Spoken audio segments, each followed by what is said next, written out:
So here's the challenge.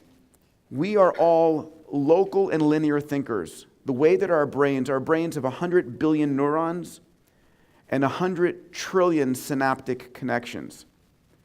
And our brains evolved hundreds of thousands and millions of years ago on the savannas of Africa. And back then, the world was local and linear. And so the way that we think, the cognitive biases we have, are local and linear biases. And we don't know how not to think the way we think, but today the world is global and exponential. Something happens in China or India, you know about it seconds later, your computers know about it microseconds later. Things are not changing century to century or decade to decade, they're changing year to year. Right? Amazon buys Whole Foods and it changes the economy of food.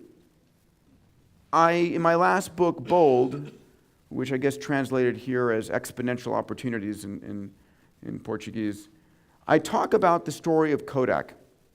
And so Kodak, those of you in the older generation, remember this was the centerpiece of all vacations. You would go buy your film, you would take the photos, you would pay for them to be developed, and then you would hope that one or two photos came out. It was a great gimmick.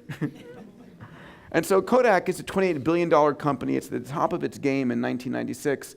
And what most people don't realize is that 20 years earlier, Kodak had invented the digital camera in their labs. A guy named Steven Sasson had come up with the digital camera, and ultimately, when he brings this digital camera into the boardroom and says, here it is, the future of Kodak, the board members ignore it. And they say, that's a toy for kids. We're Kodak. We make beautiful, high-resolution images. This is 0.01 megapixels. And besides, we're in the paper and chemicals business. And the challenge is that Kodak forgot what business they were really in. They weren't in the paper and chemicals business. They were in the business of delivering memories for people.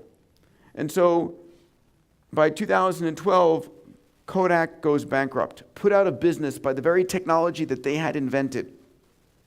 But they didn't understand the potential. And it's so hard to change your vision, right? Digital camera was a cost center for Kodak. Paper and chemicals was their profit center. And to make change is so difficult. To disrupt yourself is so difficult. But in the same year that Kodak goes bankrupt, put out of business by the very technology that they had patented, another company, also in the digital imagery business, a company called Instagram, gets acquired by Facebook for $1 billion. But they have 13 employees. Right? And so we're going to see this a lot, and I call it the new Kodak moment, where linear thinking companies that refuse to change are disrupted by exponential organizations, exponential entrepreneurs who figure out new business models, how to reinvent an industry. So a lot of this exponential change is riding on top of what's called Moore's Law. Okay, who's heard of Moore's Law? Can I just get a sense? Okay, so a lot of you. This is Gordon Moore, who in 1958 co-founded Intel. And their goal was to take transistors and integrate them onto integrated circuits on silicon. And between 1958 and 1965, Gordon Moore, who was heading the research, noticed something. He noticed that the number of transistors on a piece of silicon was roughly doubling every 12 to 8 months for the same amount of money. And he said something in this paper. He said, this kind of doubling is likely to continue. And it's continued for 50 years. And I want to give you a way of thinking about this. So this is the first integrated circuit. It's a horizontal and vertical transistor, about a half inch, a centimeter or so across. This is their first commercial product, the Intel 4004 2300 transistors, $1 each. And fast forward 45 years, this is an Intel Core i7 processor with 14 billion transistors, less than a millionth of a penny each. All right, so when you think that the world is getting faster and that we're able to do much more than ever before, to contact or anybody on the planet, know anything on the planet, this is why it's a 330 billion-fold price performance increase. This is what's driving this massive exponential change. Here's another way to look at this change.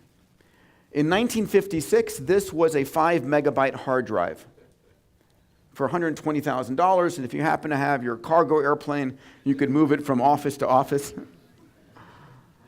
And we noticed this when, in 2005, it's 25 times more memory for 1,000th the price.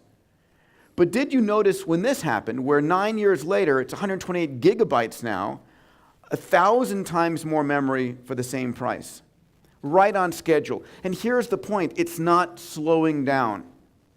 Every time we hit a barrier of some type, there is a breakthrough that allows us to continue. So I'm an investor and an advisor to a nanotechnology company that's working on a billion-fold memory increase, right? All of Google's data centers on a sugar cube, right? So it's insane. It's crazy, and yet it's happening.